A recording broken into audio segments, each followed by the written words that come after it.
जिसने हर चीज को बहुत अच्छी तरह बनाया, यानी उसको पैदा किया और इंसान की पैदाइश को मिट्टी से शुरू किया, फिर उसकी नस्ल एक किस्म के खुलासे से यानी हकीर पानी से बनाई, फिर उसको दुरुस्त किया, फिर उसमें अपनी तरफ से रूह फूंकी और तुम्हारे कान और आंखें और दिल बनाए, मगर तुम बहुत कम शुक्र करते हो। और कहने लगे कि जब हम जमीन में मलिया मेट हो जाएंगे तो क्या असर नौ पैदा होंगे।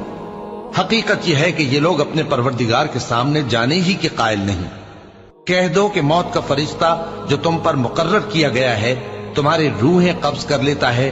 फिर तुम अपने परवरदिगार की तरफ लौटाए जाओगे और तुम ताज्जुब करो जब देखो कि गुनाहगार अपने परवरदिगार के सामने सर झुकाए होंगे और कहेंगे